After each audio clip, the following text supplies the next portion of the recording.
दोस्तों आज की वीडियो में मैं लेके आई हूँ कि यदि आप लोग अपनी जीवन में गरीबी से तंग आ चुके हैं और आप चाहते हो कि आपके घर में माता लक्ष्मी का वास हो, तो आप लोग धनतेरस के दिन मात्र 2 रुपए की ऐसी चीज लेके आए जिससे माता लक्ष्मी अति प्रसन्न होती है।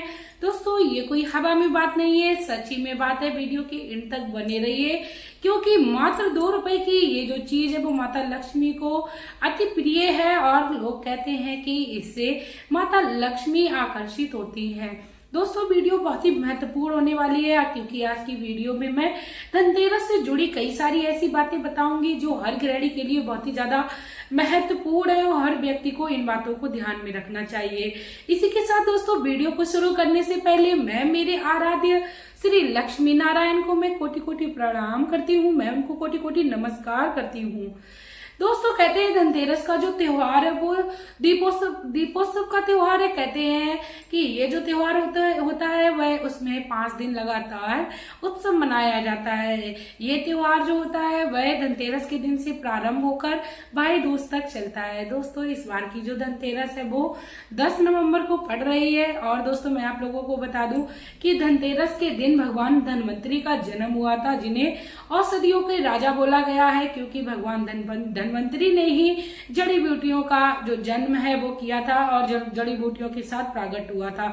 समुद्र मंथन के समय भगवान धन्वंतरी जो है वो उत्पन्न हुए थे और भगवान धन्वंतरी को एक बहुत ही उत्तम वैद्य के रूप में भी जाना जाता है। धन्वंतरी के जन्मोत्सव के दिन यानी धनतेरस के दिन जो भी व्यक्ति जड़ी बूटियों का दान करता है और इस दिन अपने घर में धूप जरूर लानी चाहिए। हरी पत्ते वाली चीजों को अवश्य लाना चाहिए, जैसे कि आम के पत्ते घर में धनतेरस के दिन लाना बहुत ही ज्यादा शुभ बताया गया है। इसके साथ ही यदि कोई व्यक्ति गाय के मूत्र को धूप के द्वारा अपने पूरे घर में छिड़काव करता है तो उस घर में माता लक्ष्मी अवश्य आती हैं और उस घर में माता लक्ष्मी का प्रवेश होना अनिवार्य हो जाता है क्योंकि माता लक्ष्मी उस घर का वास कभी नहीं छोड़ती जिस घर में शुद्धता का ध्यान रखा जाता हो। लेकिन दोस्तों मैं आप लोगों से कहना चाहूंगी यदि आप लोगों को मेरे द्वारा बताई हुई जानकारी अच्छी और स्वस्थ लगे, क्योंकि कहते हैं कि जानकारी देना भी बहुत ही बड़ी बात होती है। हर व्यक्ति को जानकारी होना अति आवश्यक है क्योंकि हमारे हिंदू धर्म में हर त्योहार में अलग अलग महत्वता बताई गई है। इसके साथ ही हर त्योहार का अलग अलग प्रावधान है किस तरीके से कौन सा जो त्योहार है वो सेलिब्रेट किया जाए और कौन सी बातों को ध्यान में रखा जाए। दोस्तों यदि आप लोग जानकारी को पाना चाहते हो तो आप लोग मेरे चैनल पर हमेशा ही विजिट करते रहिए। इसके साथ ही मैं आप लोगों से रिक्वेस्ट करना चाहूंगी यदि आप लोग नए हो तो प्लीज आप लोग मेरे चैनल को सब्सक्राइब करके वीडियो को लाइक कर दीजिए। कमेंट बॉक्स में जय मां लक्ष्मी श्री लक्ष्मी नारायण का प्यारा सा कमेंट कर दीजिए। दोस्तों कहते हैं धनतेरस के दिन अपने घर में 3 टांगों वाला मेढक अवश्य लाना चाहिए। दोस्तों वास्तु शास्त्र के अनुसार मेढक की मूर्ति रखना या फोटो रखना घर में अति उत्तम बताया गया है क्योंकि जो भी व्यक्ति 3 टांगों वाली मेढक को वो रखता है उसके घर में धन का आगमन होता है, धन अपने आप ही खिंचा चला आता है।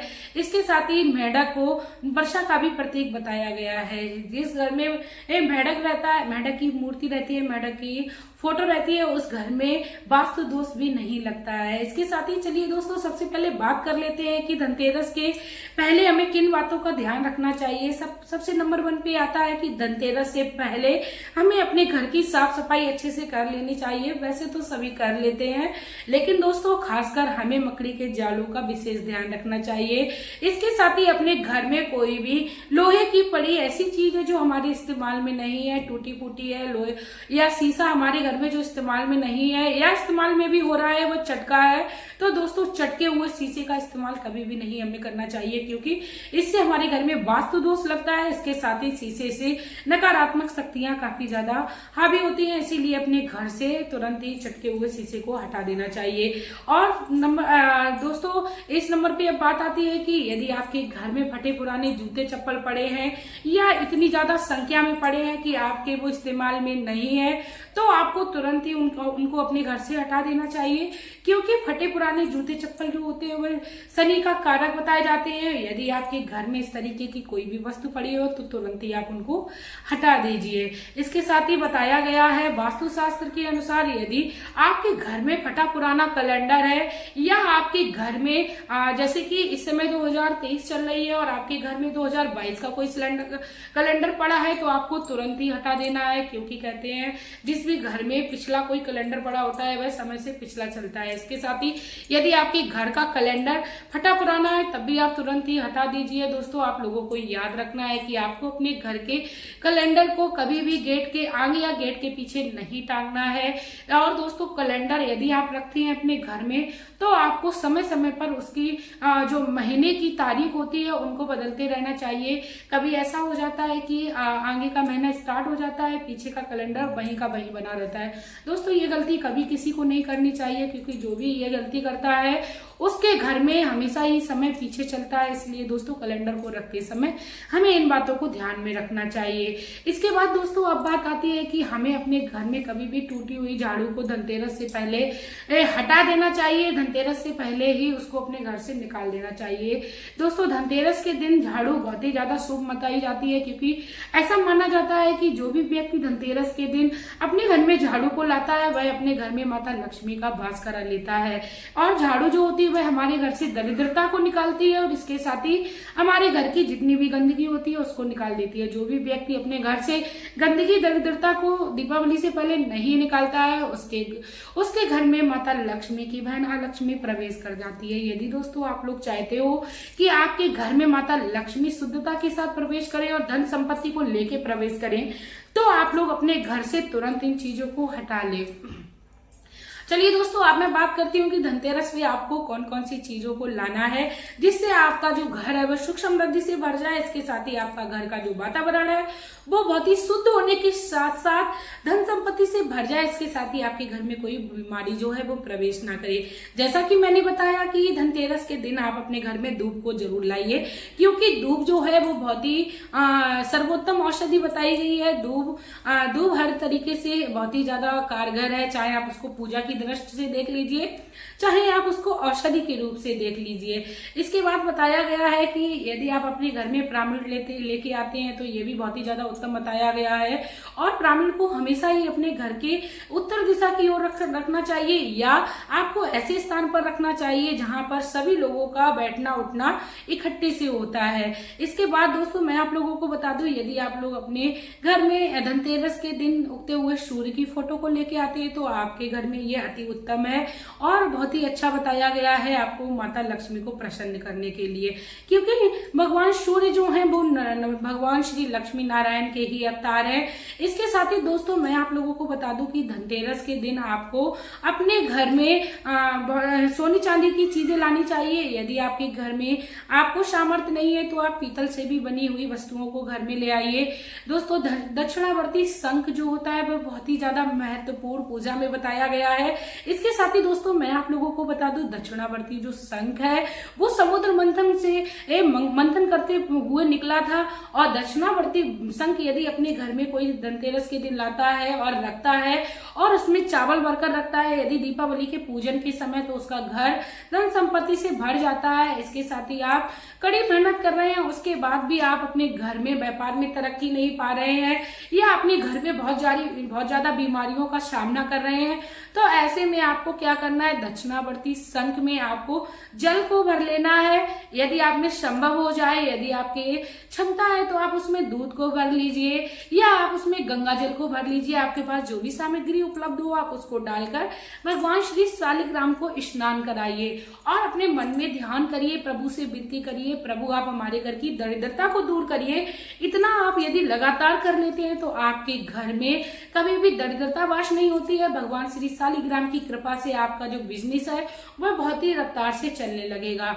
इसके साथ ही दोस्तों मैं आप लोगों को बताना चाहूंगी कि धनतेरस के पहले आप अपने पूरे घर में गंगा जल का छिड़काव कर लीजिए, क्योंकि माता गंगा में सभी देवी देवताओं ने स्नान किया है। माता गंगा को बहुत ही पवित्र और पावन बताया गया है। यदि आप अपने घर में इसका छिड़काव कर लेते हैं तो आपका जो घर है वो पूर्णतः पवित्र हो जाता है। इसके साथ ही दोस्तों मैं आप लोगों को बता दूं, यदि आप पीपल के पत्ते से, गौमूत्र से पूरे घर में छिड़काव करते हैं तो इससे माता लक्ष्मी काफी ज्यादा प्रसन्न होती है और आपके घर की ओर आकर्षित होती हैं। दोस्तों धनतेरस की ये छोटे छोटे कार्य यदि हम अपने लोग जीवन में उतार लेते हैं तो हमारे घर में काफी ज्यादा उन्नति होने लगती है और बीमारियों से भी निजात मिलने लगती है। इसके साथ ही धनतेरस के दिन यदि हम लोग अपने घर में माता लक्ष्मी के चरण कमलों को लेके आते हैं तो हमारे घर में ये बहुत ही उत्तम संकेत है कि माता लक्ष्मी को हमने अपने घर में बुला लिया है और वह श्री लक्ष्मी नारायण के सहित अवश्य हमारे घर में पधारेंगी। इसके साथ ही दोस्तों चलिए अब मैं बात कर लेती हूँ वीडियो के एंड में कि आप लोग ऐसी कौन सी वो 2 रुपए की चीज है जो आप अपने घर में धनतेरस के दिन अवश्य लाएं, जिससे आपके घर में माता लक्ष्मी अपने आप आकर्षित होकर चली आए। दोस्तों आप लोगों को मैं बताना चाहूंगी कि माता लक्ष्मी को कमलगट्टा, जो कमल का बीज होता है, वो अति ज्यादा प्रिय है। कमलगट्टे से माता लक्ष्मी को यदि प्रसन्न करना है तो आप कमलगट्टे की माला बनाकर दीपावली के दिन माता लक्ष्मी को अर्पण करें। इतना कर लेने से आपके घर में धन धान्य संपत्ति भर जाएगी। कमल का एक गट्टा मात्र माता लक्ष्मी को प्रसन्न करने के लिए काफी है। दोस्तों ये मात्र 2 रुपए का आपको मार्केट में मिल जाएगा, तो आप लोग आसानी से इसको अपने घर में ले आइए। इसके साथ ही यदि संभव हो जाए तो आप अपने घर में गोमती चक्र को भी अवश्य लाएं। लेकिन दोस्तों आपको कमल गट्टा लाना अनिवार्य है धनतेरस के दिन। जो भी व्यक्ति अपने घर में कमल गट्टे को धनतेरस के ही दिन ले आता है और माता लक्ष्मी से विनती करता है कि हे मां लक्ष्मी आप हमारे घर में विराजमान होइए, और यदि संभव हो जाए आपको दीपावली के दिन कमल का पुष्प भी मिल जाए तो माता लक्ष्मी आपके एक क्या बारे न्यारे कर देंगी। कहते हैं माता लक्ष्मी आपके घर में धन संपत्ति भरने के लिए स्वयं श्री लक्ष्मी नारायण के साथ प्रवेश करेंगी।